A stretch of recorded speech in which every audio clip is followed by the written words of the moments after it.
Hello dear student, my name is Vikas Soni IP और आप सब बच्चों का बहुत-बहुत स्वागत करता हूं इस प्यारे से यूट्यूब चैनल पे जिसका नाम है आईपी क्लासेस। तो इस यूट्यूब चैनल पे हम पढ़ रहे हैं फिजिक्स फॉर डिफेंस एग्जाम। जो बच्चे तैयारी कर रहे हैं यूपीएससी एनडीए के एग्जाम की 2021, एयरफोर्स के एग्जाम की, नेवी के एग्जाम की, सीडीएस के एग्जाम की, तो ये वीडियोस उनके बहुत काम आने वाली है। इन वीडियोस के अंदर हम फिजिक्स के पोर्शन को कंप्लीट पढ़ेंगे। आज की इस वीडियो के अंदर ये वीडियो बहुत ही बेहतरीन रहने वाला है। आज इस वीडियो के अंदर बहुत कुछ हम सीखेंगे जिससे बहुत सारे क्वेश्चन आपके डिफेंस एग्जाम में आने वाले हैं। मैं आपको बता दूं आज की ये जो वीडियो है बहुत बहुत इंपॉर्टेंट है, इसलिए इसको लास्ट तक देखना। शायद हो सकता है कि इसका ड्यूरेशन थोड़ा सा बड़ा हो, लेकिन आपने इसको देखना जरूर है। याद होगा आपको लास्ट वीडियो के अंदर हमने स्टार्ट किया था इलेक्ट्रिक पोटेंशियल का कंसेप्ट। क्या था पोटेंशियल?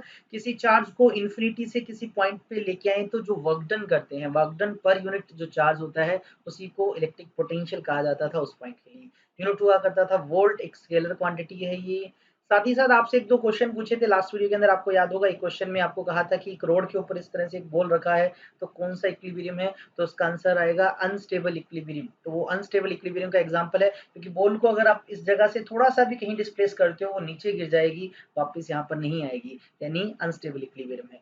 तो वीडियो के अंदर आज हम स्टार्ट करेंगे सबसे पहले कुछ फॉर्मूलाज इलेक्ट्रिक पोटेंशियल के और इलेक्ट्रिक फील्ड के डिफरेंट डिफरेंट केसेस में। यानी आप ई और वी के फॉर्मूलाज को ध्यान देखेंगे। जनरली आपको जो डिफरेंस मिलेगा वो सिंपल एक डिस्टेंस का मिलेगा, आर का मिलेगा। चलिए चेक करते हैं। सबसे पहले अगर बात करें due to a point charge, इसका मतलब अगर आपके पास एक सिंगल चार्ज है, कोई भी क्यू चार्ज है और उसके पास कोई पॉइंट है जिसका डिस्टेंस यहाँ से आर है, तो इस पॉइंट पर कितना इलेक्ट्रिक फील्ड होगा। तो इलेक्ट्रिक फील्ड का जो फॉर्मूला होता है वो होता है 1/4πε0, जिसको मैं के लिख दूं क्यू, ये जो चार्ज है source charge, divide by distance का स्क्वायर। तो बेटा ये होता है इलेक्ट्रिक फील्ड का फॉर्मूला। और सेम सिचुएशन में अगर पोटेंशियल का फॉर्मूला पूछा जाए तो होता है के क्यू बाय आर। अगर आप दोनों को कंपेयर करें, जस्ट यहाँ पर नीचे देखिए आर स्क्वेयर है और यहाँ पर आर है, ये सिंपल सा डिफरेंस है इनके फॉर्मूलाज के अंदर।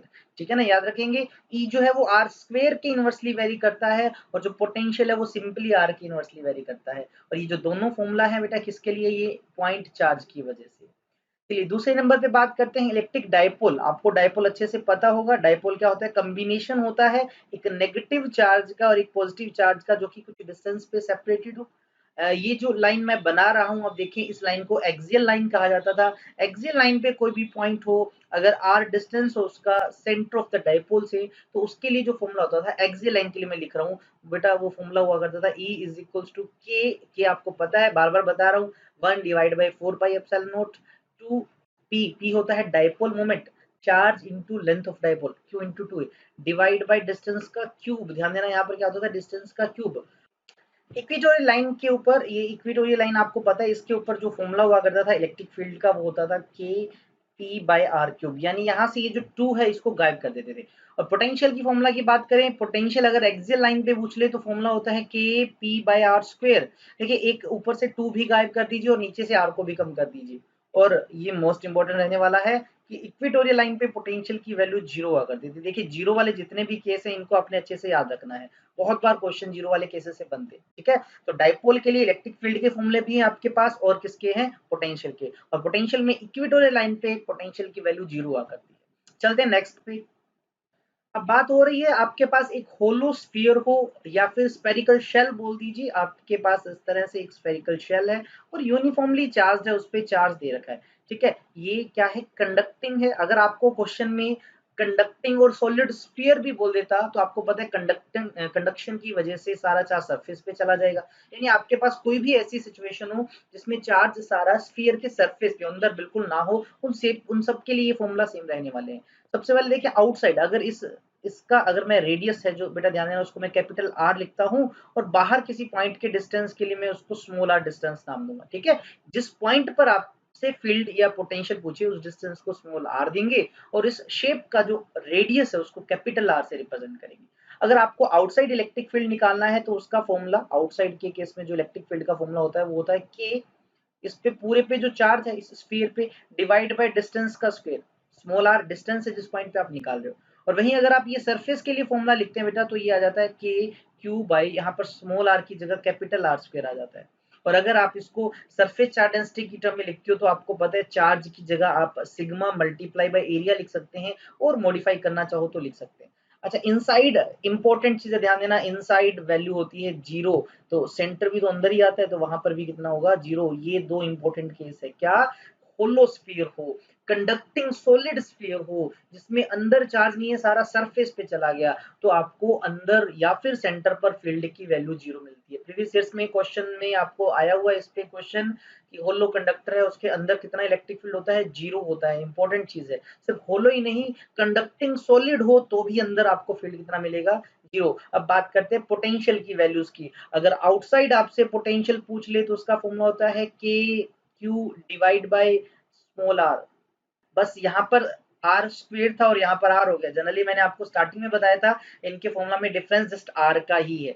अच्छा, उसके बाद अगर मुझे सरफेस पे पोटेंशियल की वैल्यू पूछ ली जाए तो सरफेस के लिए आपने क्या करना है, छोटे आर की जगह बड़ा आर लिख दीजिए। बड़ा आर यानी रेडियस ऑफ द स्फीयर जिसके सरफेस पे पूछ रहे हैं। अब बात आती है इनसाइड कितना होगा, बहुत बहुत इंपॉर्टेंट चीज है, ध्यान देना। इनसाइड वही होगा जो सरफेस पे होगा, इनसाइड वही होगा जो सरफेस पे होगा। सेंटर पर 0 होगा, सेंटर पर 0 होगा। इंपॉर्टेंट रिजल्ट्स, बहुत बहुत इंपॉर्टेंट रिजल्ट्स, क्या कि एक होलो स्फीयर हो या कंडक्टिंग सॉलिड स्फीयर हो जिसमें चार्ज सारा सरफेस पे, अंदर चार्ज नहीं है, उस केस में अंदर जो पोटेंशियल होगा उसकी वैल्यू सरफेस वाले पोटेंशियल के इक्वल ही होगी। सेंटर पर पोटेंशियल की वैल्यू 0 होगी, ये इंपॉर्टेंट है, ध्यान देना, ठीक है ना। अगर मैं आपसे पूछ लूं कि होलोस्फीयर के सेंटर पर इलेक्ट्रिक फील्ड भी 0 होता है, पोटेंशियल भी 0 होता है, क्या ये बात सही है? बिल्कुल सही है। क्या उसके अंदर हर तरफ पोटेंशियल 0 होगा? नहीं, सेंटर पे ही पोटेंशियल 0 है, बाकी हर जगह पर पोटेंशियल की वैल्यू सरफेस के वैल्यू के बराबर ही है। मोस्ट इंपोर्टेंट पॉइंट है, आपने इसको याद रख लें। चलते हैं नेक्स्ट हमारे शेप की तरफ। अगर आपको कह दिया जाए कि आपके पास सॉलिड स्फीयर है और वो भी नॉन कंडक्टिंग, अब नॉन कंडक्टिंग से क्या होगा, चार्ज जहां पर है वहीं रहेगा, सारा चार्ज सरफेस पे नहीं जाएगा। ऐसे सिचुएशन के अंदर इलेक्ट्रिक फील्ड का फॉर्मूला आउटसाइड वही सेम है बेटा, क्या के चार्ज डिवाइड बाय डिस्टेंस का स्क्वायर। सरफेस पे वही फॉर्मूला है, क्या के क्यू बाय स्मॉल आर की जगह बस कैपिटल आर का स्क्वायर आ जाएगा। इनसाइड के लिए फॉर्मूला थोड़ा सा चेंज हो जाएगा, E इज इक्वल टू होगा रो आर डिवाइड बाय 3 एप्सिलॉन। रो है इसकी वॉल्यूम चार्ज डेंसिटी, रो का मतलब है इसका टोटल चार्ज डिवाइड बाय इस स्फीयर का वॉल्यूम, ठीक है। आर क्या है, आर जिस पॉइंट पर अंदर, जिस पॉइंट मान लीजिए अंदर यहाँ पर पूछा तो सेंटर से उसका जो डिस्टेंस है ये स्मॉल आर है। 3 एप्सिलॉन, क्योंकि अंदर कंडक्टिंग मीडियम कुछ भी हो सकता है तो उसके लिए एप्सिलॉन लिखा, एप्सिलॉन नोट नहीं लिखा, वैक्यूम के लिए होता है, मीडियम है इसलिए एप्सिलॉन लिख दिया। और सेंटर पे इसकी वैल्यू 0 ही होती है क्योंकि सेंटर के लिए आर जब 0 रख देंगे ई की वैल्यू 0 मिलेगी। एक चीज तो पता लगी, चाहे सॉलिड स्फीयर हो, चाहे कंडक्टिंग हो, चाहे नॉन कंडक्टिंग हो, सेंटर पे ई 0 ही रहता है। बस इस केस में इनसाइड कुछ ना कुछ वैल्यू है। पोटेंशियल का फॉर्मूला देख लीजिए अब इन्हीं के लिए। अगर मुझसे पूछा जाए आउटसाइड तो आउटसाइड का फॉर्मूला वही के क्यू बाय स्मॉल आर, यहाँ पर आर स्क्वायर तो यहाँ पर आर।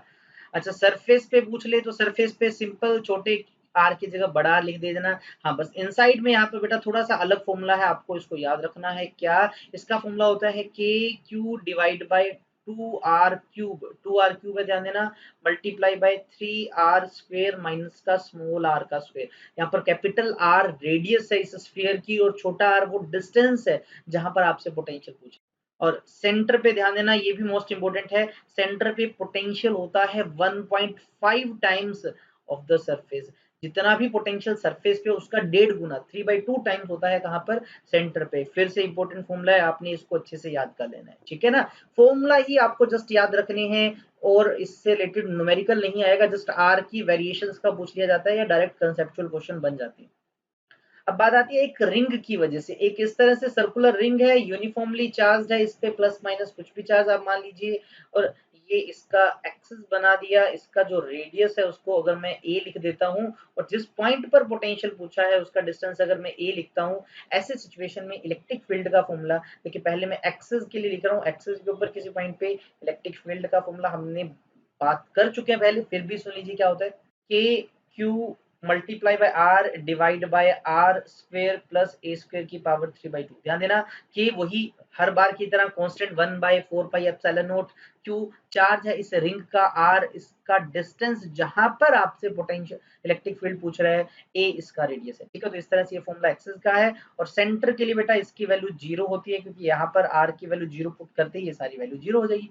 पोटेंशियल का फॉर्मूला थोड़ा सा अलग है, इस केस में एक्सिस पे अगर आपसे पोटेंशियल पूछ लिया जाए तो उसका फॉर्मूला होता है k q divide by r square plus a square की पावर हाफ, यानी रूट है k q by under root of r square plus a square. और पोटेंशियल की वैल्यू कहां पर बेटा, सेंटर पे। ध्यान देना सेंटर पे कितनी होती है, वो होती है k q divide by r. K q divide by r zero नहीं है, नॉन जीरो है। फिर से एक बहुत इंपॉर्टेंट रिजल्ट पता लगा, एक रिंग के सेंटर पर इलेक्ट्रिक फील्ड तो जीरो होता है लेकिन पोटेंशियल जीरो नहीं होता। इलेक्ट्रिक फील्ड तो जीरो होता है, पोटेंशियल जीरो नहीं होता। तो काफी इंपॉर्टेंट चीजें पता लगी, आपने इसको अच्छे से याद कर लेना। जीरो किन किन सिचुएशन में था ये खासकर आपने याद करना है। तो ये थे फॉर्मूलाज किसके लिए, इलेक्ट्रिक फील्ड के लिए और पोटेंशियल्स के लिए। बढ़ते हैं अब हमारे नेक्स्ट कंसेप्ट पे जो कि है इक्वी पोटेंशियल सरफेस। अब नाम से देखिए इक्वी, इक्वी का मतलब होता है बराबर, इक्वल। पोटेंशियल मतलब पोटेंशियल की वैल्यू, सरफेस ऐसा सरफेस जहां पर पोटेंशियल की वैल्यू बराबर हो। ठीक है, surface at which at every point V is same, potential क्या मिले बेटा, सेम मिले, इस तरह के सरफेस को इक्विपोटेंशियल सरफेस बोलते हैं। जैसे कि मैं एक इस तरह से एक प्लेट बना देता हूं और मैंने कहा कि अगर ये एक इक्विपोटेंशियल सरफेस है तो इस पे अगर आप कोई भी पॉइंट बना लो, पॉइंट ए हो, बी हो, सी हो, तो हर पॉइंट पर पोटेंशियल की वैल्यू क्या मिलने वाली है, सेम मिलने वाली है। तो इस तरह के सरफेस को इक्विपोटेंशियल सरफेस कहा जाता है। जैसे कि एक चार्ज है इस तरह से, इस पे मैंने यहाँ पर एक डिस्टेंस बना लिया कुछ डिस्टेंस पे, तो यहाँ पर कुछ पोटेंशियल होगा, उतना ही पोटेंशियल यहाँ होगा, उतना ही पोटेंशियल यहाँ होगा, क्योंकि डिस्टेंस सेम है, पोटेंशियल तो सेम होगा ही। तो ये जो सरफेस बनेगा इस वजह से, तो ये जो सरफेस होगा ये क्या कहलाएगा, इस तरह से स्फेरिकल सरफेस बनेगा, वो क्या कहलाएगा, इक्विपोटेंशियल सरफेस। क्या होता है इक्विपोटेंशियल सरफेस, ऐसा सरफेस जिसके ऊपर हर जगह पर पोटेंशियल की वैल्यू सेम मिले उसको इक्विपोटेंशियल सरफेस बोल देते हैं। अब कुछ इक्विपोटेंशियल सरफेस ड्रॉ करेंगे एंड हम बात करेंगे कि क्या क्या प्रॉपर्टीज होती हैं इक्विपोटेंशियल सरफेस। सबसे पहले मैं अगर एक पॉजिटिव चार्ज के लिए बना लूं, आप सोचे जरा, पॉजिटिव चार्ज है, इससे कोई मैंने एक पॉइंट बनाया जो कि यहाँ से कुछ डिस्टेंस पे है, उतनी ही दूर मैंने यहाँ पर भी एक पॉइंट बनाया, यहाँ भी एक पॉइंट बनाया। अब आपको याद होगा एक सिंगल पॉइंट चार्ज के लिए पोटेंशियल का फॉर्मूला होता था बेटा के क्यू बाई डिस्टेंस आर, यही तो होता था। अब के तो हर एक के लिए कांस्टेंट है, चार्ज भी कांस्टेंट है क्योंकि ये तो फिक्स है, और अगर आप आर भी फिक्स लोगे तो पोटेंशियल की वैल्यू तो सेम मिलने वाली है। जितना डिस्टेंस इस पॉइंट का उतना ही यहाँ, उतना ही यहाँ। तो ऐसे अगर मैं हर एक पॉइंट को बना दूं और उनको मिला दूं, पॉइंट्स को क्या कर दूं, मिला दूं, अगर मैं इनको मिला दूं तो आप देखिए एक सरफेस बनेगा, और किस शेप का बनेगा, वो एक स्फीयर शेप का सरफेस बनेगा। और इस स्फीयर की खास बात क्या होगी, इस स्फीयर के ऊपर हर जगह पर पोटेंशियल की वैल्यू सेम मिलेगी। अगर मान लीजिए एग्जांपल के तौर पे अगर यहाँ पर 10 वोल्ट की वैल्यू है पोटेंशियल की, तो यहाँ पर भी 10 वोल्ट होगा, यहाँ भी 10 वोल्ट होगा, यहाँ भी 10 वोल्ट होगा। यानी ये जो सरफेस है इसके ऊपर तो हर जगह पोटेंशियल सेम आ रहा है, तो इस सरफेस को क्या बोलेंगे, इक्वी पोटेंशियल सरफेस। तो ये एक इक्वी पोटेंशियल सरफेस है।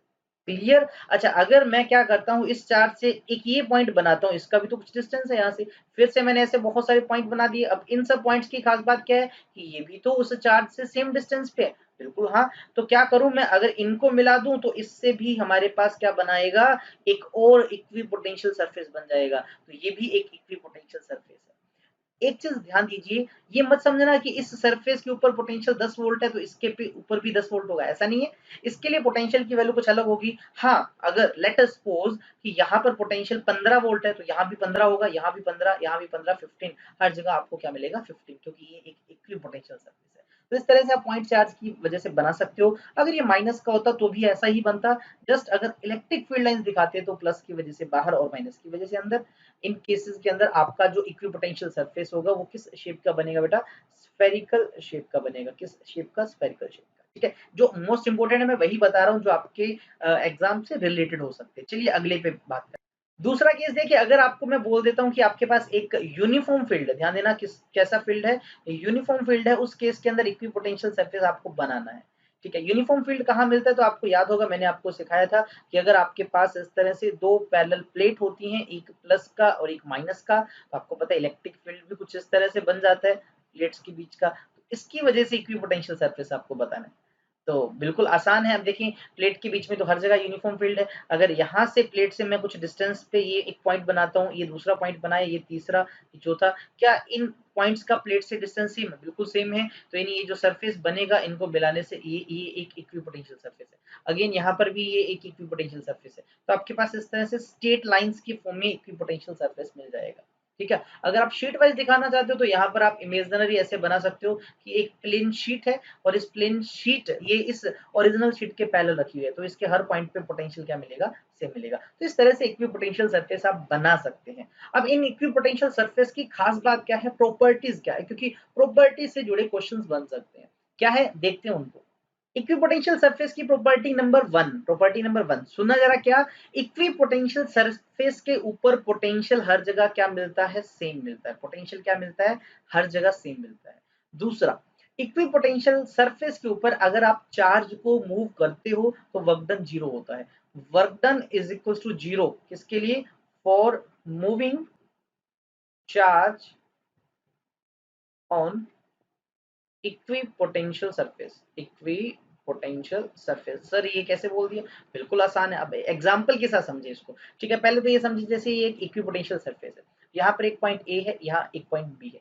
अब हमें एक चार्ज को ए से बी लेके गए ऐसे इस तरह से, तो वर्क डन जीरो क्यों आएगा? पहला क्वेश्चन तो ये आता है। अब आपको पता है कि work done from a to b, क्योंकि ए से बी लेके जा रहा हूँ, डिवाइड बाय जिस चार्ज को लेके जा रहा हूँ, ये किसके इक्वल होता है बेटा? आपको याद होगा, पोटेंशियल बी पॉइंट का जहां पर लेके गए माइनस पोटेंशियल ए पॉइंट का। तो यहाँ से वर्क डन का फॉर्मूला क्या बना? Work done from a to b is equal to q nought v b minus v a. Formula तो यही बनेगा। और थोड़ी देर पहले मैंने डेफिनेशन क्या बताई कि हर जगह पोटेंशियल तो सेम होता है, तो वीपी और वीए बराबर हुए। अगर ये दोनों बराबर है, let us suppose VP 50 volt है तो वीए भी तो 50 वोल्ट हुआ, तो इन दोनों का डिफरेंस कितना हुआ बेटा? Zero. Zero into something zero, तो वर्क डन ऑटोमेटिक जीरो आया। समझे क्या कि इक्विपोटेंशियल सरफेस के ऊपर कभी भी किसी भी चार्ज को मूव करवा लो, वर्क डन हमेशा जीरो होता है। इसी का एक और एग्जांपल देखें, इसी सेकंड केस का। अगर आपको मैं बोल दूं कि एक चार्ज है, क्वेश्चन में देखना क्या मैंने जैसे कहा कि एक 2 कूलम का चार्ज इस तरह से रख दिया, ठीक है, और उस चार्ज के अराउंड एक और चार्ज घूम रहा है, ऐसे एक चार्ज घूम रहा है, और ये प्लस का सॉरी माइनस का मान लेते हैं, मैं माइनस का 1 कूलम का चार्ज ऐसे रिवॉल्व कर रहा है, और उसका डिस्टेंस भी दे दिया आपको, आर रेडियस दे दी 1 मीटर। अब आपसे पूछा जब ये घूम रहा होगा तो जब ये आधा चक्कर पूरा काट देगा, ऐसे यहाँ ए पॉइंट से बी तक आ जाएगा, तो मुझे बताओ कितना वर्क डन करना पड़ेगा? 1 कूलम का चार्ज जो कि माइनस का है, उसको 2 कूलम के प्लस के चार्ज के अराउंड आधा चक्कर काटने में कितना वर्क डन करना पड़ेगा? सिंपल सा क्वेश्चन है, लेकिन आंसर उससे भी ज्यादा सिंपल। अब देखिए मैंने आपको सिखाया था, अब ये बीच का जो चार्ज है प्लस 2 कूलम, इसका जो इक्विपोटेंशियल सरफेस होगा वो स्फेरिकल होगा, यानी ये जो स्फीयर बना ये पूरा, ये इक्विपोटेंशियल सरफेस से तो बना, क्योंकि जितना पोटेंशियल 2 कूलम चार्ज से इस डिस्टेंस का यहाँ इसका है, उतना ही तो यहाँ पर होगा बी पे, जितना ए पॉइंट पे पोटेंशियल उतना बी पॉइंट पे, क्योंकि डिस्टेंस तो बराबर है। अब पोटेंशियल बी और ए का सेम है, इवन अगर आप इसके ऊपर कोई भी पॉइंट बना लो हर जगह पोटेंशियल तो सेम मिलने वाला है, क्योंकि सर्कल में घुमा रहे हो, स्फीयर की फॉर्म में घुमा रहे हो उसको, तो पोटेंशियल सेम मिलेगा, और पोटेंशियल सेम होते ही क्या बन जाता है? वो तो इक्विपोटेंशियल सरफेस बन जाता है। यानी ये इक्विपोटेंशियल सरफेस है, तो वर्क डन इस केस में कितना आएगा बेटा? जीरो आएगा। तो सिंपली आपको आंसर कितना लिख देना है? जीरो लिख देना है। ठीक है, समझ आ गया होगा। चलिए प्रॉपर्टी नंबर 3 पे। प्रॉपर्टी नंबर 3 क्या है? देखिए इक्विपोटेंशियल सरफेस जो होता है, इलेक्ट्रिक फील्ड हमेशा उसके परपेंडिकुलर होता है। इलेक्ट्रिक फील्ड जो होता है, इलेक्ट्रिक फील्ड लाइंस जो होती हैं, हमेशा परपेंडिकुलर होती है बेटा किसके? इक्विपोटेंशियल सरफेस के। इक्विपोटेंशियल सरफेस के हमेशा परपेंडिकुलर होती है। चलिए सर बता दीजिए एक एग्जांपल के साथ। अगर मैं एक प्लस का चार्ज हूँ तो इस तरह से, अगर मैं एक प्लस का चार्ज बनाता हूँ इस तरह से, तो आपको पता होगा इसका इक्विपोटेंशियल सरफेस तो ऐसे स्फेरिकल इन शेप होता है, इस तरह से स्फेरिकल शेप। और अगर मैं इसके लिए इलेक्ट्रिक फील्ड लाइंस बनाऊं तो वो क्या होंगी? इस तरह से बाहर की तरफ जाएंगी। ठीक है, इस तरह से बाहर की तरफ तो जाएंगी, प्लस का है तो माइनस का होता तो अंदर की तरफ होता। तो अच्छा मुझे बताओ कि इक्विपोटेंशियल सरफेस है यहाँ पर, ये जो दिख रहा है आपको, इसका यहाँ पर एंगल कितना है? तो इस लाइन के साथ ये हमेशा 90 डिग्री का एंगल बनाएगा, हर जगह आप चेक करें ना, आपको 90 डिग्री का ही एंगल मिलेगा। प्रॉपर्टी नंबर 4, कभी भी दो इक्विपोटेंशियल सरफेस कट नहीं करेंगे। टू इक्विपोटेंशियल सरफेस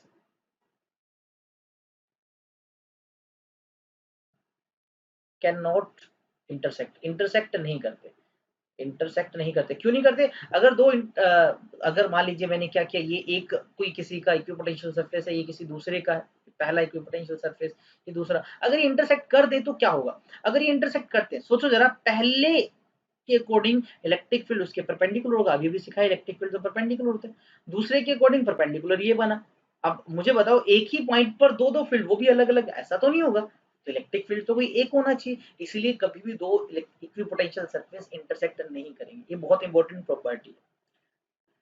आपको याद होगा थोड़ी देर पहले हमने ये पढ़ा कि कंडक्टर के अंदर इलेक्ट्रिक फील्ड जीरो होता है, आपको याद होगा। उसी कंसेप्ट का एक बहुत अच्छा यूज है जिसको बोलते हैं इलेक्ट्रोस्टैटिक शील्डिंग। क्या कहा जाता है? Electrostatic shielding. शील्ड का मतलब होता है ढाल। ढाल आपको पता है, जैसे कि जो जंग होती है जनरली, वहां पर ढाल यूज करते थे पहले योद्धा, ठीक है, युद्ध के टाइम पे, तो उनको बचाता था। ऐसे ही इलेक्ट्रोस्टैटिक शील्डिंग का कंसेप्ट क्या है? हमने अभी भी देखा कि कोई भी आपके पास अगर क्या हो बेटा, कंडक्टर हो, तो कंडक्टर के अंदर इलेक्ट्रिक फील्ड जीरो होता है, हमने बात की। तो अगर आपके पास कोई कंडक्टर है इस तरह से, तो जो भी चार्ज होगा सारा सरफेस पे चला जाता है। आपको पता है कंडक्टर है, फ्लो करके सरफेस पे ही जाएगा वो सारा का सारा चार्ज। अगर चार्ज सारा सरफेस पे चला गया तो इसके अंदर इलेक्ट्रिक फील्ड जीरो हो गया, यानी अंदर तो बिल्कुल इलेक्ट्रिक फील्ड नहीं है। यानी अंदर वाला रीजन है ये क्या हो गया, एक सेफ रीजन हो गया। किससे सेफ हो गया? इलेक्ट्रिक फील्ड से, इलेक्ट्रिक चार्ज से सेफ है, ठीक है। इसी चीज को इलेक्ट्रोस्टैटिक शील्डिंग कहा जाता है। अगर आप किसी भी चीज को प्रोटेक्ट करना चाहते हो, आप उसको कंडक्टर के अंदर रख दो। किससे प्रोटेक्ट करना है? आपने स्ट्रॉन्ग इलेक्ट्रिक फील्ड से प्रोटेक्ट करना है, आपने इलेक्ट्रिक चार्ज से प्रोटेक्ट करना है, इलेक्ट्रिक करंट से प्रोटेक्ट करना है, तो क्या कर दो, उसको किसी कंडक्टर के अंदर रख दो। इसका सबसे बेस्ट एग्जांपल सुनिए, जब लाइटनिंग होती है, जब बारिश हो रही होती है, बिजली गिरने के चांस होते हैं, तो ये कहा जाता है कि आप किसी बस या कार के अंदर ज्यादा सेफ है। क्यों? अगर आप बात करें किसी बस या कार की, लेट अस सपोज ये एक कार है, तो आपको पता है कार का जो पार्ट बॉडी जो होती है वो लगभग मेटेलिक होती है, मेटेलिक सरफेस है, हालांकि अंदर ऐसे इंसुलेटर है, जो सीट वीट है वो इंसुलेटर है। तो हम अगर उस कार के अंदर हैं, हम तो वैसे इंसुलेटर को टच कर रहे हैं, अंदर वाला जितना भी बॉडी का पार्ट है। तो अगर कोई लाइटनिंग होती है, कुछ लाइटिंग वाइटिंग गिरती भी है अगर, तो आपको पता है वो सरफेस पे गिरेगी और सरफेस पे फील्ड चला जाएगा, अंदर इनसाइड इलेक्ट्रिक फील्ड क्या रहेगा, जीरो रहेगा। तो यानी जो अंदर है वो क्या रहेगा, सेफ रहेगा। दिस इज इलेक्ट्रोस्टैटिक शील्डिंग, और ये इसका बहुत अच्छा एग्जांपल है। इसीलिए कहा जाता है कि अंदर रहना सेफ होता है। इसी के अलावा कुछ इंपॉर्टेंट सेंसिटिव डिवाइस होते हैं कुछ इंस्ट्रूमेंट्स के अंदर, उनको बचाने के लिए मेटेलिक पार्ट्स के अंदर रख दिया जाता है। मेटेलिक पार्ट्स के अंदर रख दिया जाता है, क्यों? क्योंकि अंदर इलेक्ट्रिक फील्ड जीरो होता है। तो ये इलेक्ट्रोस्टैटिक शील्डिंग का कंसेप्ट है। अब रहा है हमारे इस वीडियो के अंदर आज का जो सबसे मेन इंपॉर्टेंट कंसेप्ट है, वो है इलेक्ट्रिक कैपेसिटी का कंसेप्ट। अब ये पूरी वीडियो में कैपेसिटी का गुणगान होगा, कैपेसिटी की बात करेंगे, क्या होती है कैपेसिटी, कैपेसिटर्स क्या होते हैं, ऐसे बहुत सारे इंपॉर्टेंट बातें होने वाली है। तो सबसे पहले देखें कैपेसिटी। कैपेसिटी का मतलब होता है किसी की एबिलिटी, है ना। अच्छा, किस चीज की यहाँ पर कैपेसिटी की बात हो रही है? यहाँ पर वर्ड के आगे लगा दिया इलेक्ट्रिक, यानी चार्ज की कैपेसिटी। अब चार्ज की कैपेसिटी, चार्ज को स्टोर करने की कैपेसिटी। क्या होता है इलेक्ट्रिक कैपेसिटी? किसी भी बॉडी की स्टोर करने की एबिलिटी। किसको? चार्ज को, ठीक है ना। Ability to store charge, to store electric charge. इस एबिलिटी को क्या कहा जाता है? इलेक्ट्रिक कैपेसिटी, या फिर कैपेसिटेंस वर्ड भी यूज कर लेते हैं। इलेक्ट्रिक कैपेसिटेंस बोल दो या इलेक्ट्रिक कैपेसिटी बोल दो, ठीक है। क्या होता है इलेक्ट्रिक कैपेसिटी? किसी भी बॉडी की एबिलिटी चार्ज को स्टोर करने के लिए। अब आपको याद होगा थोड़ी देर पहले हमने एक फॉर्मूला देखा था पोटेंशियल निकालने का, किसी भी पॉइंट चार्ज की वजह से, के क्यू बाई आर, यही तो होता था। अब अगर के की बात करें, ये तो कांस्टेंट है, और अगर फिक्स डिस्टेंस हो तो पोटेंशियल और क्यू एक दूसरे के डायरेक्टली प्रोपोर्शनल है। यानी अगर हम बात करें कि किसी बॉडी को कुछ चार्ज स्टोर करना है, वो टोटली पोटेंशियल पे डिपेंड करेगा। क्या? कि जो charge stored by any body depends upon electric potential. ये एक बहुत इंपॉर्टेंट रिजल्ट है। Charge store depend upon potential. अगर किसी बॉडी का पोटेंशियल कम होगा तो वो कम चार्ज स्टोर करेगा, अगर किसी का पोटेंशियल ज्यादा होगा तो वो ज्यादा चार्ज स्टोर करेगा। अब इस प्रोपोर्शनलिटी को हटाना है तो किसी और को लाना पड़ेगा। आप इसको हटाते हैं तो एक कांस्टेंट आता है, कैपिटल सी से लिखते हैं, और इस कैपिटल सी को ही हम क्या बोल देते हैं? इलेक्ट्रिक इलेक्ट्रिक कैपेसिटी या फिर इलेक्ट्रिक कैपेसिटेंस। इलेक्ट्रिक कैपेसिटी या फिर इलेक्ट्रिक कैपेसिटेंस किसको बोलते हैं? इस सी को ही बोल देते हैं, जो यहाँ पर मैंने यहाँ लिखा। ठीक है। अच्छा, एक चीज ध्यान देना, यहाँ पर c एज अ कांस्टेंट आया है, c एज अ कांस्टेंट आया है, यानी अगर v बढ़ता है तो q बढ़ेगा, v कम होता है तो q कम होगा, c रहेगा कांस्टेंट। अगर आप एक ग्राफ प्लॉट करते हो किसी मटेरियल के लिए, किसके बीच में, v के बीच में और किसके बीच में बेटा, q के बीच में, तो वो ग्राफ होगा, वो ग्राफ आपको कुछ इस तरह से स्ट्रेट लाइन ही मिलेगा। कैसा मिलेगा, इस तरह से स्ट्रेट लाइन मिलेगा। क्यों स्ट्रेट लाइन मिलेगा, क्योंकि ये जो ग्राफ का ये जो लाइन है, ये जो आपको दिख रहा है, अगर मैं इसका यहाँ से एंगल देखता हूँ, इसको सपोज दैट मैंने थीटा लिखा, तो इस एंगल का स्लोप निकाल लो। ठीक है, स्लोप जो होगा इस लाइन का, जिसको कि मैं टेंजेंट ऑफ थीटा देता हूँ, वो क्या रिप्रेजेंट करेगा, वो कैपेसिटी को ही रिप्रेजेंट करेगा। क्या, किसी भी कंडक्टर के लिए अगर आप चार्ज और पोटेंशियल के बीच का ग्राफ बनाओ, उस ग्राफ में जो लाइन दिखेगा, उस लाइन का जो ये एंगल है, इसका टेंजेंट थीटा निकाल लो, तो वो टेंजेंट थीटा आपको कैपेसिटी के बारे में बताएगा। किसके बारे में बताएगा, कैपेसिटी। अगर ये एंगल ज्यादा है तो कैपेसिटी ज्यादा है, अगर एंगल कम है तो कैपेसिटी कम है। ठीक है ना, इस एंगल से आप डिटरमाइन करेंगे। इसी से एक एग्जांपल बना लेता हूँ। देखिए देखिए मैंने क्या किया, एक दो मटेरियल है, एक के लिए ये लाइन बनी, दूसरे के लिए ये लाइन बनी। आपसे पूछा कि इन दोनों मटेरियल में, मटेरियल नंबर 1 और 2 में कैपेसिटी किसकी ज्यादा है, तो जिसका ज्यादा एंगल है, तो ज्यादा एंगल देख सकते हैं किसका है बेटा, ऊपर वाले केस का, यानी इसकी कैपेसिटी ज्यादा होगी। एक और याद करने का तरीका, जो Q वाले एक्सिस के नजदीक होगा उसकी कैपेसिटी ज्यादा होगी। Q के नजदीक कौन सा, 1 वाला, उसकी कैपेसिटी क्या होगी, ज्यादा होगी। ठीक है, कैपेसिटी के बारे में थोड़ा सा आइडिया लग गया। फिर से सुना, अगर आपको बोल दिया जाए कि किसी केस में पोटेंशियल को चेंज कर रहे हैं या चार्ज की वैल्यू को चेंज कर रहे हैं, तो क्या कैपेसिटी पे इफेक्ट पड़ेगा, no effect on the capacity, because capacity is constant, depends upon material, depends upon medium, does not depend upon value of v and q। क्योंकि v बढ़ने से q बढ़ेगा, v कम होने से q कम होगा, c रहेगा कांस्टेंट।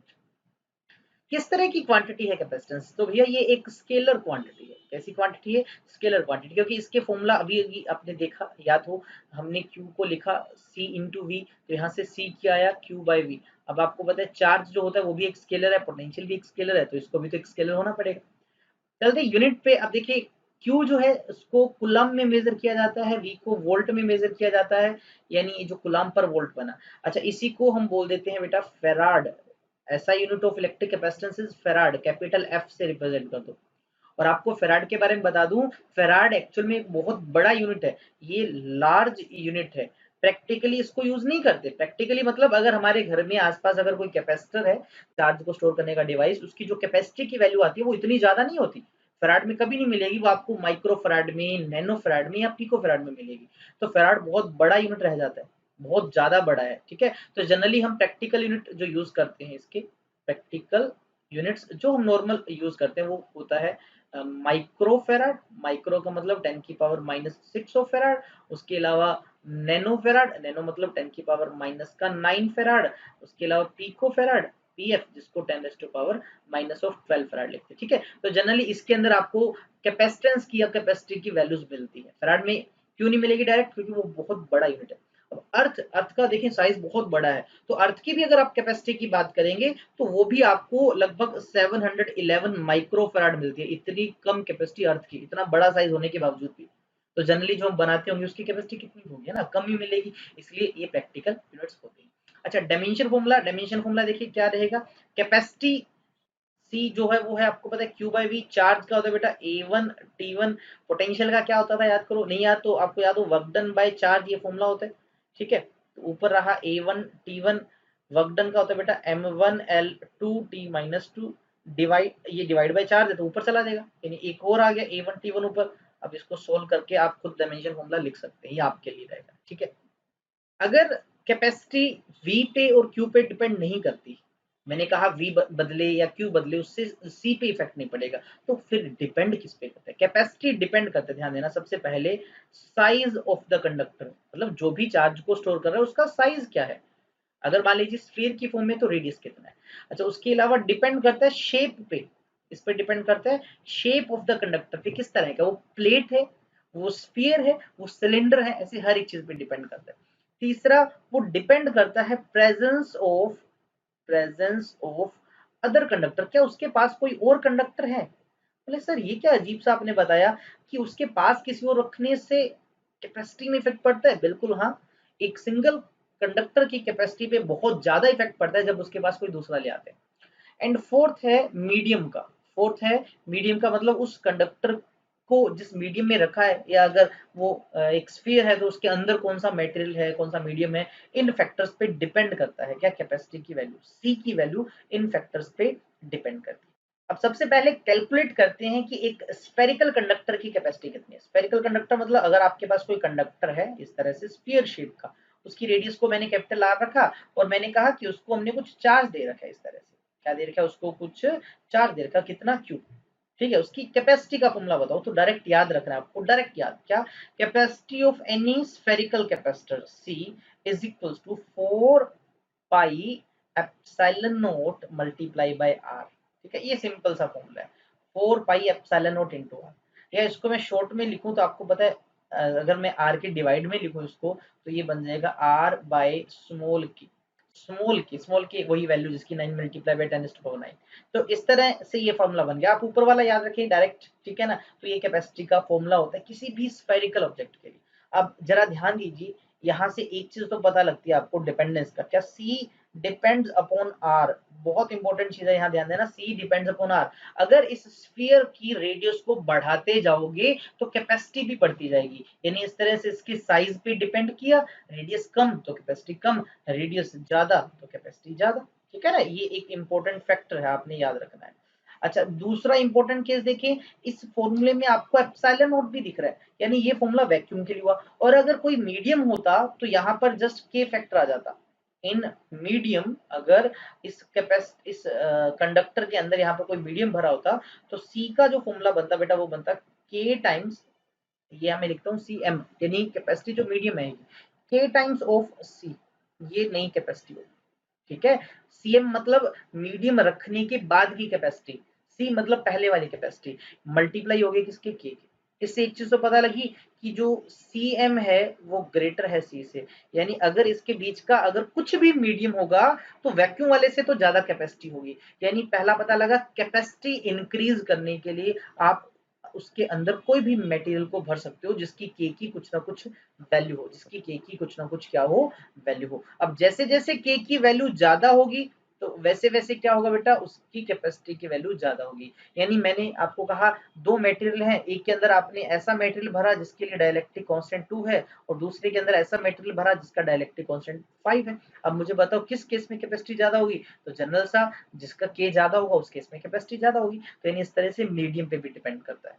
अब अगर इसी फॉर्मूला का मैं यूज करूं अर्थ के लिए, क्योंकि अर्थ भी तो ऑलमोस्ट स्फीयर के जैसा है और अर्थ का जो रेडियस होता है वो होता है 6400 किलोमीटर। तो अगर मुझे अर्थ का कैपेसिटी निकालना है तो वैल्यू पुट कर सकता हूँ रेडियस का, क्योंकि ये तो हमें पता है 1/4 पाई एप्सिलॉन नॉट की वैल्यू तो सब बच्चों को पता है। तो जब आप कैलकुलेट करते हैं तो डायरेक्ट याद रखें अर्थ का कैपेसिटी आता है 711 माइक्रोफेराड। मोस्ट इंपोर्टेंट चीज याद रखना, अर्थ के लिए कैपेसिटी का फॉर्मूला 711 माइक्रोफेराड होता है, 711 माइक्रोफेराड। देखो अर्थ इतनी बड़ी फिर भी कितने में आई, माइक्रो के अंदर वैल्यू बहुत ही कम वैल्यू है, इसलिए तो कहा था कि फेराड प्रैक्टिकल यूनिट नहीं है, ठीक है। याद रखेंगे इस चीज को, डायरेक्ट याद रखें। एक तो क्या इंपॉर्टेंट फॉर्मूले में पता लगा, आर ज्यादा सी ज्यादा आर कम सी कम। दूसरा मीडियम पे डिपेंड किया, डायलेक्ट्रिक मीडियम भरोगी कैपेसिटी बढ़ेगी बढ़ेगी, यहाँ पर कम नहीं होगी कैपेसिटी बढ़ेगी। फोर्स कम हुआ करता था, याद कीजिए कूलम्ब्स लॉ में मैंने आपको बताया था दो चार्जेस के बीच का फोर्स कम हो जाता है कोई मीडियम भरने से, कैपेसिटी बढ़ जाती है मीडियम के भरने से।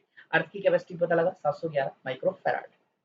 इलेक्ट्रिक कैपेसिटर क्या होता है, कैपेसिटर जिसको पहले कहा जाता था कंडेंसर, ठीक है। क्या होता है कैपेसिटर या कंडेंसर, देखिए ऐसा डिवाइस जिसका यूज करते हैं चार्ज को स्टोर करने के लिए, सिंपली बोल सकते हैं डिवाइस या फिर अरेंजमेंट, डिवाइस या फिर अरेंजमेंट किसके लिए, टू स्टोर चार्ज। बेटा मैं आपको बताना चाहूँ, मैं आपको मेन बता रहा हूँ क्योंकि कोर्स हमारा जो है जल्दी कंप्लीट करना है मैं एग्जाम से पहले, इसलिए शायद थोड़ा सा स्पीड मेरा फास्ट है। अदरवाइज अगर डिटेल में ये कोर्स करवाया जाता तो उसको एक एक चीज को बिल्कुल आराम से और क्लियर एक्सप्लेनेशन के साथ बताया जाता है, ठीक है। यहाँ पर सिर्फ हमें उतना ही करना है कि एग्जाम में हम अच्छे से स्कोर कर पाए, उस हिसाब से बता रहा हूँ। आपका कुछ भी नहीं रहेगा, सब कुछ हो जाएगा और टाइम पे हो जाएगा, ठीक है। इसीलिए मेरी जो स्पीड है थोड़ी इस तरह की है, ठीक है। तो ऐसा डिवाइस या ऐसा अरेंजमेंट जो चार्ज को स्टोर करने के काम आता है उसको कैपेसिटर कहा जाता है। आप बच्चों ने कैपेसिटर देखा होगा, घरों में पंखों के अंदर लगे होते हैं जिसको जनरली सेल बोल देते हैं कई, लेकिन वो सेल नहीं होता है, एक्चुअली में कैपेसिटर होता है। कई बार पंखा स्लो हो जाता है तो कहा जाता है कि उसका सेल बदल दीजिए, इसलिए हम उस सेल को बदल देते हैं। वो सेल नहीं, एक्चुअल में कैपेसिटर को चेंज किया जाता है। सिर्फ वही नहीं, बहुत सारी जगह इलेक्ट्रिक मोटर्स जो होती है उनके साथ भी कैपेसिटर लगा होता है, सिलेंड्रिकल शेप का होता है। पहले ट्यूबलाइट्स जो लगी होती थी उनके साथ भी लगा होता था कैपेसिटर। अब कैपेसिटर क्यों लगाया जाता था, इसके यूज होते थे बहुत सारे। कैपेसिटर का यूज जनरली सोचे, एक तो स्टोर चार्ज, आप सबको पता है चार्ज को स्टोर करना, ये तो नॉर्मल सी बात है। अब फिर चार्ज को स्टोर करके करेगा क्या? बहुत सारी डिवाइसेस के अंदर क्या होता है कि suddenly large amount of current भेजना होता है, एक ही टाइम पे बहुत सारा चार्ज भेजना होता है, बहुत सारा करंट भेजना होता है। जैसे मोबाइल के अंदर फ्लैश लाइट, आप सोचो कि जैसे क्लिक करते हो फ्लैश लाइट एकदम से इतनी ज्यादा लाइट प्रोड्यूस करती है, तो उस टाइम पे नॉर्मल से ज्यादा वैल्यू में करंट जाता है, तो कैसे वो होगा?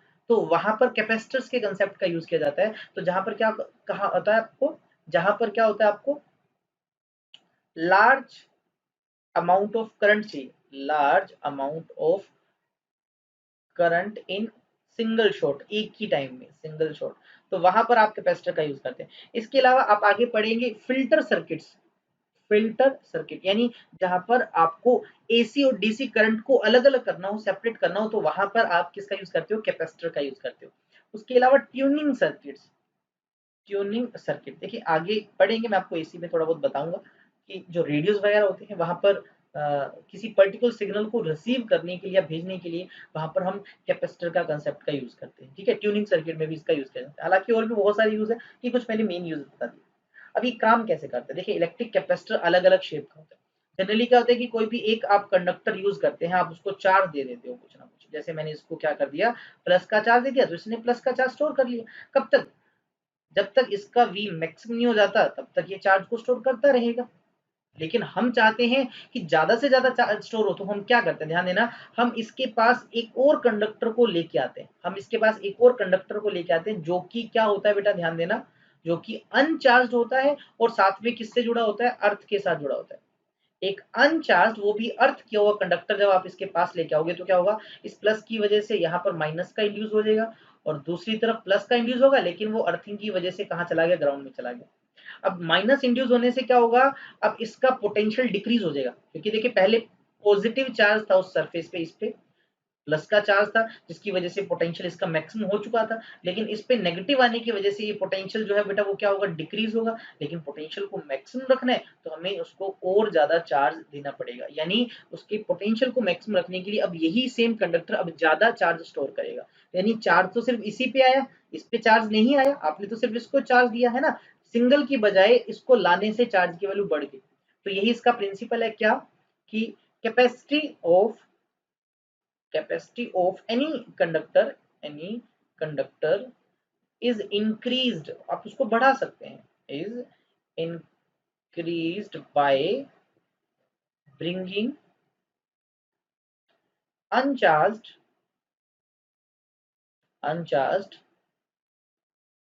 earth conductor near it, earth conductor near it, अगर आप उसके पास एक अर्थ किया हुआ अनचार्ज कंडक्टर लेके आते हो उसकी कैपेसिटी बढ़ जाती है। सिर्फ यही याद रखिए आप, ठीक है। तो ये एक कैपेसिटर का क्या होता है, प्रिंसिपल होता है।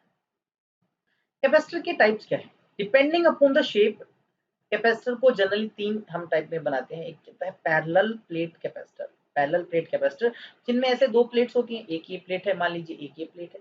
अगर साइड व्यू से देखना है तो आप कुछ ऐसे समझे कि पहला प्लेट ये है और दूसरा प्लेट कुछ इस तरह से, ठीक है। ये वाला नॉर्मल प्लेट है और एक को आपको पता है अर्थिंग करनी होती है हमें, ठीक है। ये वाला नॉर्मल प्लेट मान लेते हैं, इस पे क्या कर रखी है, अर्थिंग कर रखी है। तो अब देखिए इसमें दो प्लेट्स का यूज किया, पैरेलल रखा हुआ, तो इसलिए इसको बोल दिया पैरेलल प्लेट कैपेसिटर। अब जनरली चार्ज इसको देते हैं, अगर इस पे प्लस का चार्ज है तो इस पे अंदर की तरफ माइनस का क्यू चार्ज होगा। सेम एज इट इज, इस प्लेट पे अगर प्लस का क्यू चार्ज है तो इस प्लेट पे कितना होगा बेटा, उतना ही माइनस का चार्ज होता है जिस पे दूसरी प्लेट पे, यानी total charge of the capacitor zero है, जितना प्लस का इधर उतना माइनस का इधर जीरो, ठीक। दूसरा जो टाइप है इसका वो होता है स्फेरिकल कैपेसिटर। क्या होता है बेटा, स्फेरिकल कैपेसिटर। अब स्फेरिकल कैपेसिटर क्या होते हैं, जिनमें पैरेलल प्लेट्स की वजह स्फीयर का यूज हो। अगर मैं आपको बोल दूं कि इस तरह से दो स्फीयर है, ठीक है, दोनों का सेंटर सेम है, एक को अर्थिंग कर दी हमने। जनरली आप बाहर वाले की कर दो या अंदर वाले कर लो, आपकी चॉइस है। अगर अंदर वाले पे चार्ज यहाँ पर प्लस का क्यू होगा तो यहाँ पर इस साइड पे दूसरे पे माइनस का क्यू आ जाएगा। तो इस तरह के कैपेसिटर को स्फेरिकल कैपेसिटर बोल दिया क्योंकि स्फीयर का शेप का है, ठीक है। एंड तीसरा जो है वो होता है सिलेंड्रिकल कैपेसिटर। क्या होता है, सिलिंड्रिकल कैपेसिटर। और हम जो पढ़ेंगे वो हम सिर्फ पहला ही पढ़ेंगे, पैरेलल प्लेट कैपेसिटर को ही डिटेल में पढ़ेंगे। अब सिलिंड्रिकल कैपेसिटर कुछ इस तरह से होता है, सिलेंडर के शेप के दो सेम एक्सिस वाले सिलेंडर रख लिए जाते हैं, एक अंदर वाला एक बाहर वाला, एक को अर्थिंग कर दी बाहर वाले को। अब इस पे अगर ये जो अंदर वाला है इस पे प्लस का क्यू चार्ज है तो यहाँ पर इस पे माइनस का क्यू चार्ज होगा इस साइड में। तो इस तरह के कैपेसिटर्स का यूज करते हैं, इनकी अपनी अपनी कैपेसिटी का फॉर्मूला होता है। पैरेलल प्लेट कैपेसिटर में कुछ अलग, स्फेरिकल में कुछ अलग और सिलिंड्रिकल में कुछ अलग वैल्यूज रहती है। Capacity of parallel plate capacitor. अगर आपके पास एक पैरेलल प्लेट कैपेसिटर है, इस तरह से आपके पास दो पैरेलल प्लेट्स रखी हुई हैं, ठीक है। ध्यान देना दोनों का कुछ एरिया भी होगा प्लेट का, उसको मैंने प्लेट के एरिया को ए लिखा, इस तरह से प्लेट रख दिया। अच्छा, इनके बीच का जो सेपरेशन है, ये जो डिस्टेंस है वो डी मान लिया। इस पे चार्ज होगा, आपको पता है पहली प्लेट पे हम चार्ज देते हैं प्लस का क्यू, दूसरे पे माइनस का क्यू चार्ज दे दिया, ठीक है। तो इसकी कैपेसिटी होगी कुछ, और ध्यान देना इसके बीच में, प्लेट्स के बीच में कुछ नहीं है, खाली है, इसलिए मैंने लिखा विदाउट स्लैब।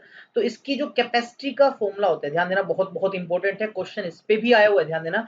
सी कैपेसिटी इसकी क्या होगी, ए epsilon not divide by D. Important formula है, ध्यान देना क्या, C is equals to A epsilon naught by D, where A यहाँ पर क्या है, एरिया ऑफ द प्लेट, दोनों प्लेट का एरिया बराबर होता है बेटा, ध्यान देना, ठीक है। और डी क्या है, distance between the plates, distance between plates, plates कितनी दूर है, ये दोनों वैल्यूज इन पे डिपेंड करती है कैपेसिटी की वैल्यू। अच्छा चलिए इनकी डिपेंडेंस देख लेते हैं कि किस तरह का क्वेश्चन बन सकता है। यहाँ पर पहले पॉइंट से देखें कि जो सी है वो डायरेक्टली प्रोपोर्शनल है ए के। इसका मतलब अगर आप प्लेट्स लेते हैं ज्यादा एरिया की तो कैपेसिटी भी ज्यादा होगी, एरिया कम होगा तो कैपेसिटी भी कम होगी। क्वेश्चन बना सकते हैं कि पैरेलल प्लेट कैपेसिटर की प्लेट्स का एरिया डबल कर दिया, कैपेसिटी पे क्या फर्क पड़ेगा, कैपेसिटी भी डबल हो जाएगी। एरिया को हाफ कर दें, कैपेसिटी भी हाफ हो जाएगी। अब देख सकते हैं डायरेक्टली प्रोपोर्शनल है तो जो चेंज, जिस तरह का चेंज ए में आएगा उस तरह का सी में आएगा। दूसरा पॉइंट देखिए कि सी जो है वो इनवर्सली प्रोपोर्शनल है बेटा किसके, डी के। इसका मतलब प्लेट्स की सेपरेशन ज्यादा होती जाएगी, कैपेसिटी कम होगी, प्लेट नजदीक होंगी, कैपेसिटी ज्यादा होगी। अगर डी कम होगा कैपेसिटी ज्यादा होगी, और अगर डी क्या होगा बेटा, ज्यादा होगा कैपेसिटी कम होगी, इनवर्सली प्रोपोर्शनल है। फिर से क्वेश्चन बना सकते हैं कि डी जो है वो हाफ कर दिया, कैपेसिटी डबल हो जाएगी। डी को 1/3 टाइम्स कर दिया, कैपेसिटी 3 टाइम्स हो जाएगी।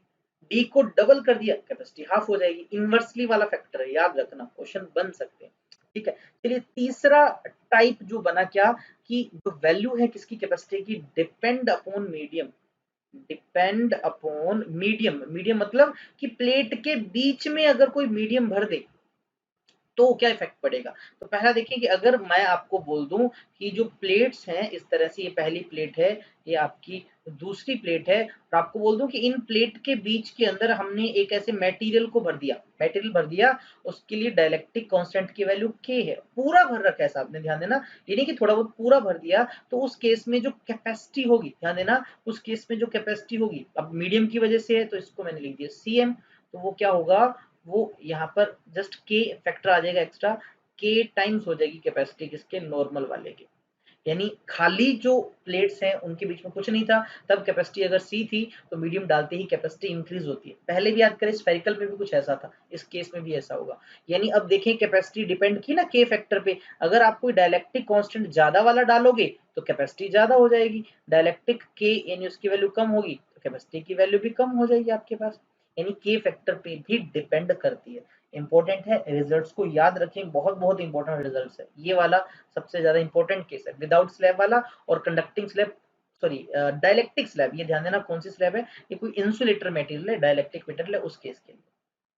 अब है कि अगर पैरेलल प्लेट कैपेसिटर के बीच में कोई कंडक्टिंग स्लैब रख दी जाए, कंडक्टिंग स्लैब का मतलब कि वही, फिर से मैंने इस तरह से दो प्लेट बना दी, एक प्लेट ये एक प्लेट ये, बीच का डिस्टेंस जो है ध्यान देना वो कितना है, डी, और मैंने क्या किया, इसके बीच में स्लैब रख दिया इस तरह से, एक ऐसे टुकड़ा रख दिया,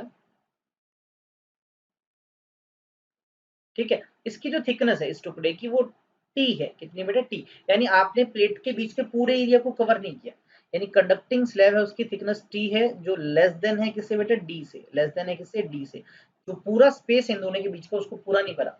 तो ऐसी सिचुएशन में जो कैपेसिटी का फॉर्मूला होता है, ध्यान देना कैपेसिटी का फॉर्मूला, अब कंडक्टिंग स्लैब है बीच में तो मैंने लिख दिया C S, C S for conducting slab is equal to, formula बनेगा A epsilon naught D minus T, ये फॉर्मूला, ठीक है, इस केस में ये फॉर्मूला बनेगा। देखिए पहले जब खाली था तो ये होता था ए एप्सिलॉन बाय डी, इस फॉर्मूले में माइनस का टी हो गया, यानी नीचे वाला फैक्टर कम हो गया। अब सोचो नीचे वाला फैक्टर कम हो गया तो कैपेसिटी सी एस के केस में ज्यादा होगी, कंडक्टिंग स्लैब के केस में क्या होगी, कैपेसिटी ज्यादा।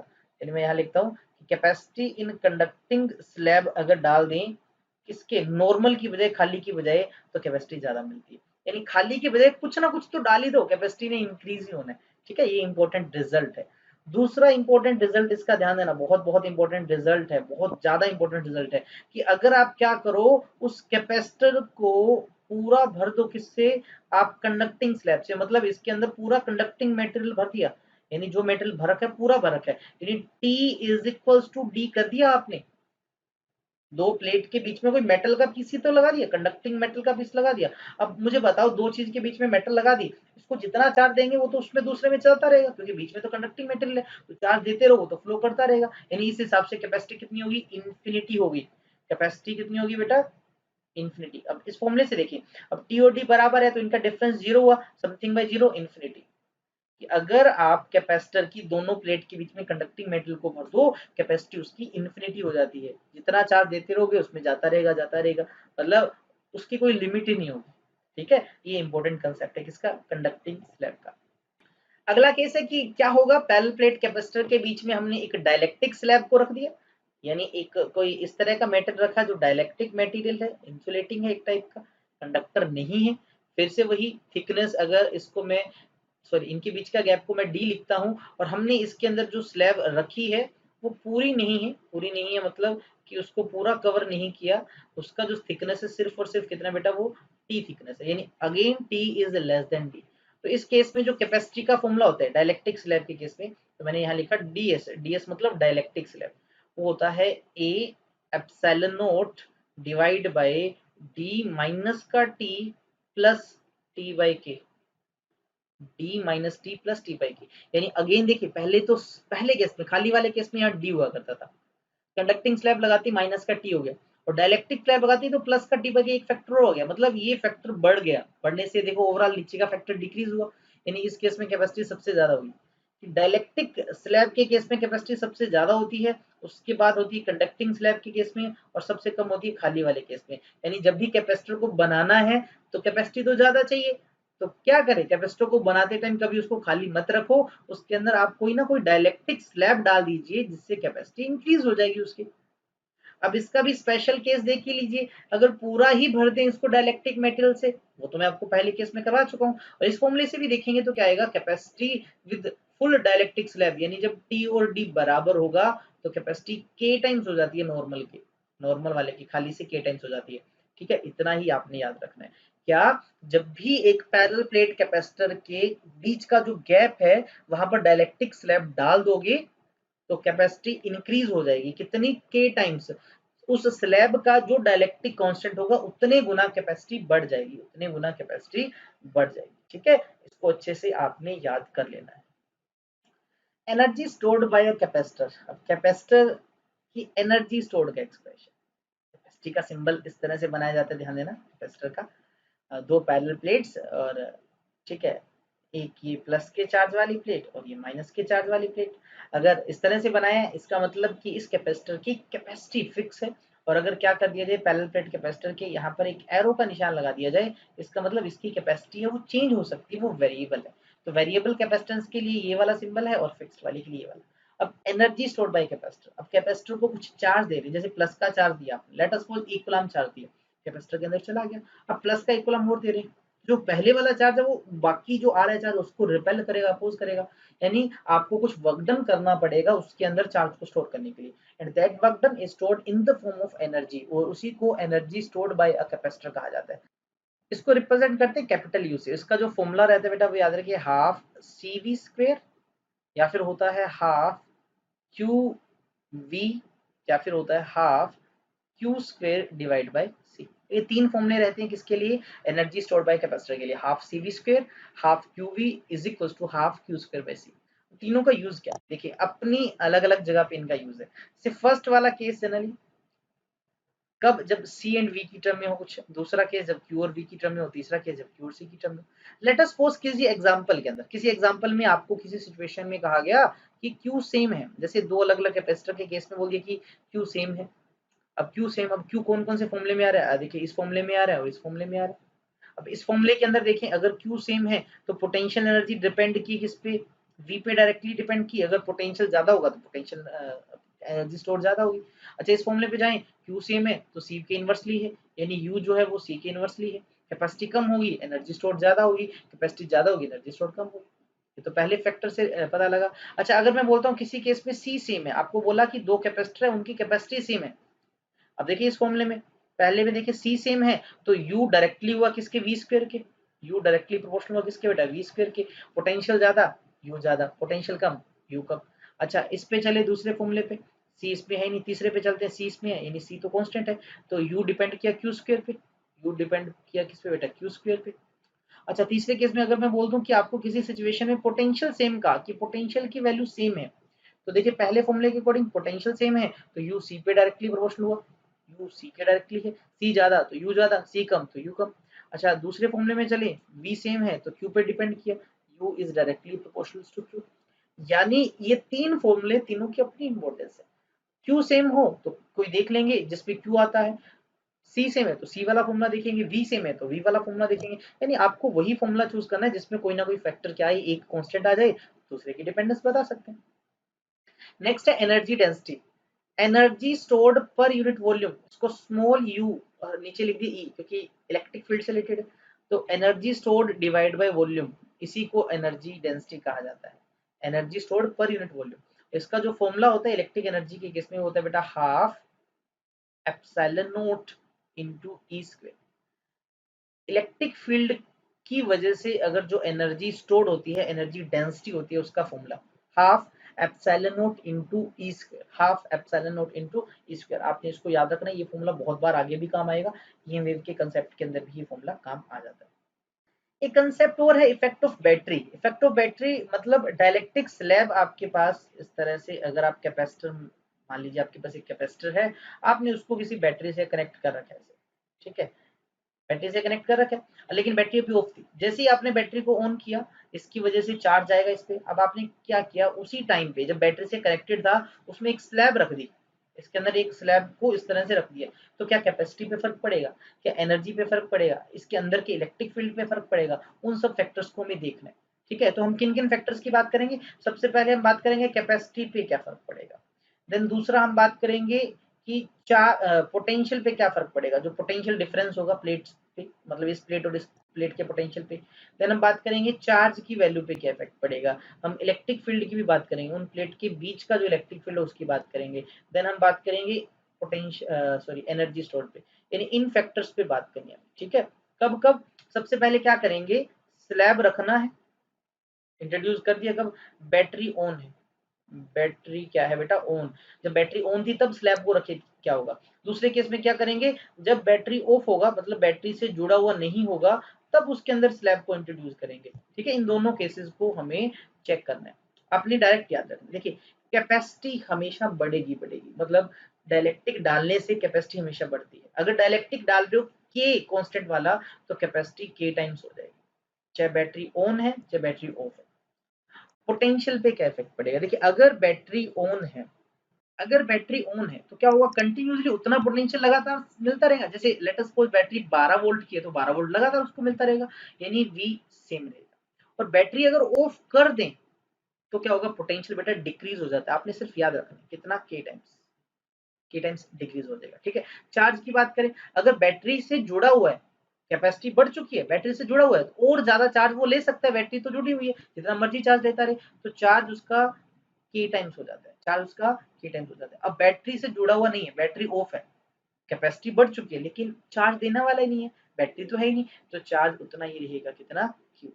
इलेक्ट्रिक फील्ड, अब अगर बैटरी जुड़ी हुई है तो लगातार बीच का पोटेंशियल देखिए सेम होगा, अगर तो उतना फील्ड लगातार मेंटेन रहेगा, फील्ड कितना ही रहेगा बेटा, ई रहेगा। और जैसे ही बैटरी आप इसको हटा देते हो, ऑफ कर देते हो, अब पोटेंशियल डिक्रीज हो गया, जिससे क्या होगा बेटा, इलेक्ट्रिक फील्ड भी डिक्रीज हो जाएगा, कितना, के टाइम्स कम हो जाएगा, कितना हो जाएगा बेटा, के टाइम्स कम हो जाएगा। देन है एनर्जी स्टोर। अगर क्या होगा, बैटरी जुड़ी हुई है तो आपको पता है एनर्जी ज्यादा स्टोर करेगा, तो एनर्जी कितनी हो जाएगी बेटा, के टाइम्स हो जाएगी। कितनी हो जाएगी, के टाइम्स। और जैसे ही बैटरी ऑफ है और तब आपने डाइलेक्ट्रिक स्लैब डाला तो एनर्जी वो के टाइम्स कम हो जाएगी। क्या हो जाएगी, के टाइम्स कम हो जाएगी। तो आपने ये चीज, ये वैल्यूज याद रखनी है, डायरेक्ट एक्सप्लेनेशन पे ज्यादा मत जाए, ठीक है। कॉम्बिनेशन ऑफ कैपेसिटर, कैपेसिटर को जोड़ना कैसे है, एक से ज्यादा कैपेसिटर उनको किस तरह से जोड़ा जा सकता है। तो पहला एक तरीका है सीरीज कॉम्बिनेशन और एक होता है पैरेलल। नाम सुना होगा आपने। अगर कैपेसिटर कुछ इस तरह से जुड़े हैं, देखिए मैंने दो ही बनाए हैं और दूसरे केस में कुछ इस तरह से जुड़े, ये दो ही मेन कॉमन बता रहा हूँ आपको। क्या होता है कि जब आप कैपेसिटर को इस तरह से जोड़े कि चार्ज की वैल्यू सेम हो। अब सोचो जरा कि इस प्लेट को, इधर वाली प्लेट को आपने कुछ प्लस का क्यों चार्ज दिया, उतना ही इस पे माइनस का क्यों इंड्यूस हो गया, इतना ही इस पे प्लस का क्यों हो गया, इतना ही माइनस का। हर एक प्लेट पे देख लीजिए सेम चार्ज की वैल्यू है, चार्ज की वैल्यू सेम मिलती है। इस तरह के कॉम्बिनेशन को सीरीज कॉम्बिनेशन कहा जाता है। और अगर आप क्या करो, आप कैपेसिटर को इस तरह से जोड़ो कि दोनों कैपेसिटर को सेम पोटेंशियल मिले। देखिए पहले कैपेसिटर की ये वाली प्लेट जो इधर वाली प्लेट है और दूसरे की ये वाली, देखिए दोनों वी पोटेंशियल से जुड़े हैं। ऐसे ही नीचे वाले कैपेसिटर की दोनों प्लेट भी वी पोटेंशियल से जुड़ी है। इस केस में वी आपको क्या मिल रहा है, सेम मिल रहा है। इस केस में क्या मिल रहा था, क्यू सेम मिल रहा था। तो ऐसा कॉम्बिनेशन जिसमें चार्ज सेम हो, सीरीज कॉम्बिनेशन कहा जाता है। और जब आपको कहा जाए कि पोटेंशियल सेम है, उसको पैरेलल कॉम्बिनेशन कहा जाता है। अच्छा, सीरीज को एंड टू एंड भी कहा जाता है। देखिए एक एंड से दूसरा एंड स्टार्ट हो गया, एंड टू एंड कॉम्बिनेशन। और इसमें एंड टू एंड नहीं है, इसमें पॉजिटिव साइड्स को अलग जोड़ रखा है, नेगेटिव साइड्स को अलग जोड़ रखा है। तो ये है बेटा सीरीज और पैरेलल। अब इनके फॉर्मूलेस देखें। फॉर्मूले से पहले आपने क्या याद रखना है, सीरीज वाले के केस में चार्ज की वैल्यू सेम होती है, मतलब हर एक कैपेसिटर पे चार्ज सेम होगा। तो पोटेंशियल, पोटेंशियल सबका डिफरेंट होगा, पोटेंशियल सबका डिफरेंट होगा। कैपेसिटी तो वैसे भी हमने डिफरेंट कंसीडर की है। पैरेलल वाले के केस में क्या होगा, वी दोनों का क्या होगा बेटा, सेम होगा। किसकी वैल्यू अलग होगी, क्यू की वैल्यू क्या होगी, सबके लिए डिफरेंट होगी। हर एक कैपेसिटर अपना अलग चार्ज स्टोर करेगा। अगर कैपेसिटर एक से ज्यादा आपको सीरीज में लगे मिले तो टोटल कैपेसिटी निकालने का formula 1/CS, C S S का मतलब सीरीज में, इसके इक्वल होगा 1/C1, पहला कैपेसिटेंस, दूसरा, तीसरा, जितने भी है उनका सबका रेसिप्रोकल करके ऐड कर दो इस तरह से। और अगर पैरेलल में है तो simply formula C1 plus C2 plus C3। आप बच्चों ने शायद रेजिस्टेंस का याद किया होगा, तो उसका उल्टा है। रेजिस्टेंस में पैरेलल के केस में कुछ ऐसा फॉर्मूला दिखता है और सीरीज के केस में कुछ ऐसा दिखता है, कैपेसिटर में उल्टा होता है उसका फॉर्मूला, ठीक है, याद रखना है आपको। अच्छा, उसके अलावा इसी केस में देखिए, अगर आपके पास आइडेंटिकल, एन आइडेंटिकल आपके पास क्या है, कैपेसिटर, एक जैसे कैपेसिटर है, तो टोटल क्या होगा, 1/CS क्या होगा बेटा, देखिए 1/C plus 1/C up to चलता जाएगा 1/C, यानी सिंपली क्या आएगा, 1/CS आ जाएगा आपके पास N/C। या फिर आपको मैं लिख दूं कि टोटल जो आएगा CS वो क्या आएगा, C/N। हर एक इंडिविजुअल का कैपेसिटेंस जो होगा उसको n से डिवाइड कर दो, रिजल्टेंट आ जाएगा। यानी अगर आपको बोलता हूं कि आपने 10 कैपेसिटर लगा रखे हैं और हर एक की कैपेसिटी 50 है, ठीक है, 50 माइक्रोफेराड है, लेट अस सपोज। तो मैंने कहा हर एक की कैपेसिटी 50 माइक्रोफेराड है और आपने ऐसे कितने लगा रखे हैं, 10। तो सीरीज में टोटल कितना होगा, CS, देखिए हर एक की कितनी है, 50 माइक्रोफेराड है, डिवाइड बाई 10 कितना आएगा बेटा, 5 माइक्रोफेराड है। कम हो गया ना, एक चीज तो पता लगी, कैपेसिटेंस डिक्रीज होता है। और पैरेलल में क्या फॉर्मूला है, अगर सारे n आइडेंटिकल हैं, एक जैसे हैं, अगर n क्या हो बेटा, आइडेंटिकल हो, तो Cp का फॉर्मूला क्या आएगा, C plus C plus C, ऐसे तो जोड़ना है सबको। तो क्या आ जाएगा, Cp is n times of C, जितने भी हैं उनको n से मल्टीप्लाई कर दो। यानी अगर हर एक 10 माइक्रोफेराड का है और आपने ऐसे 10 लगा रखे हैं तो टोटल कितना आएगा बेटा, इनका मल्टीप्लाई 100 माइक्रोफेराड आ जाएगा इस तरह से। यानी इस केस में सिंपली मल्टीप्लाई करना। और एक इंपॉर्टेंट फॉर्मूला ध्यान देना, अगर आपसे पूछ ले कि CS और Cp का ratio, C/N divide by N/C, C से C कैंसिल, 1/n²। या फिर आपको बोले कि Cp/CS का रेशो कितना होगा, वो n²। जनरली पूछ लिया जाता है कि आपके पास 2 या 3 या 4 कैपेसिटर हैं, उनको पहले सीरीज में जोड़ रखा है, बाद में उनको पैरेलल में जोड़ दिया, तो पहले की कैपेसिटी और अब की कैपेसिटी का रेशो कितना है। तो देखिए capacity in parallel divide by capacity in series, वो n² के इक्वल है, where n is the number of capacitor, 2 capacitor, 3, जितने भी लगाए हैं। तो ये फॉर्मूला डायरेक्ट भी आपने याद रखना है, ठीक है। अगला देखिए, इस केस के अंदर जो टोटल कैपेसिटेंस है बेटा, ध्यान देना, पैरेलल सीरीज के केस में वो क्या होता है बेटा, डिक्रीज हो जाता है। क्या होता है, डिक्रीज। और इस केस में जो टोटल कैपेसिटेंस है वो क्या होता है, इंक्रीज होता है। क्या होता है, इंक्रीज। अच्छा, खास बात क्या है कि इसमें जो डिक्रीज होता है उसकी वैल्यू सबसे कम होती है। सबसे कम मतलब अगर आपको मान लीजिए मैंने ऐसे कहा कि 3 कैपेसिटर आपने लगा रखे हैं, ये 1 माइक्रोफैराड का है, ये 2 माइक्रोफैराड का है, ये 3 माइक्रोफैराड का है। तो इन तीनों का जो टोटल कैपेसिटेंस होगा सी ऑफ एस जो होगा वो इनमें देखिए सबसे छोटा कौन सा है, बोलेंगे सर ये 1 है सबसे छोटा, तो टोटल की वैल्यू इससे भी कम होगी। टोटल क्या होगा, इससे भी कम होगा। किस केस में बेटा, सीरीज के केस में। और पैरेलल के केस में क्या होगा, अगर मान लीजिए आपने कैपेसिटर को ऐसे पैरेलल में लगा रखा है, इन्हीं को पैरेलल में लगाया, ऐसे जोड़ रखा है कुछ, तो पहला 1 माइक्रोफैराड का है, ये अगर 2 माइक्रोफैराड का है, ये 3 माइक्रोफैराड का है, तो जो पैरेलल के अंदर कैपेसिटी होगी वो ज्यादा होगी। किससे, इनमें सबसे बड़ा कौन सा है, 3 माइक्रोफैराड, तो उससे भी बड़ा होगा। तो टोटल जो होगा वो बड़े से भी ज्यादा वैल्यू रखेगा, और सीरीज के केस में जो टोटल होगा वो छोटे से भी कम वैल्यू रखेगा। आपने इनको याद रखना है, ठीक है। अच्छा, उसके अलावा कैपेसिटर चाहे सीरीज में लगे हो, चाहे पोटेंशियल कैपेसिटर चाहे सीरीज में लगे हो चाहे पैरेलल में लगे हो, उनकी एनर्जी स्टोर्ड का फॉर्मूला सिंपल यही रहता है, U1 plus U2 up to UN, वो सिंपली ऐड होती है। इस केस में भी वो क्या होगा बेटा, U1 plus U2 up to जितने भी हैं UN, ये आपको सेम ही मिलने वाला है। वेन डे ग्राफ जनरेटर, हालांकि डिटेल में नहीं जा रहे वेन डे ग्राफ जनरेटर क्या है, एक बता दूं आपको कि वेन डे ग्राफ जनरेटर एक ऐसा इंस्ट्रूमेंट है जिसकी हेल्प से हम क्या करते हैं, बहुत ही हाई पोटेंशियल डिफरेंस क्रिएट करते हैं। क्या करते हैं, बहुत ही हाई पोटेंशियल डिफरेंस क्रिएट करते हैं। साथ ही साथ हम किसी भी चार्ज पार्टिकल को एक्सेलरेट करवा सकते हैं। तो वेन डे ग्राफ का काम क्या होता है, टू एक्सेलरेट चार्ज पार्टिकल, ठीक है। साथ में क्या करते हैं, to create high potential difference, high potential difference, ठीक है। ये किसका काम होता है, वेन डे ग्राफ का। डिटेल में नहीं जाना, जस्ट है क्या हमने समझ लिया। अच्छा, उसके बाद एक इंपॉर्टेंट फॉर्मूला, कुछ सिचुएशन ऐसी भी होती है जब आपको कहा जाए कि आपके पास छोटे छोटे ड्रॉप्स हैं, और वो जब ड्रॉप्स कंबाइन होती हैं उनके कम्बिनेशन से एक बड़ी ड्रॉप बनती है।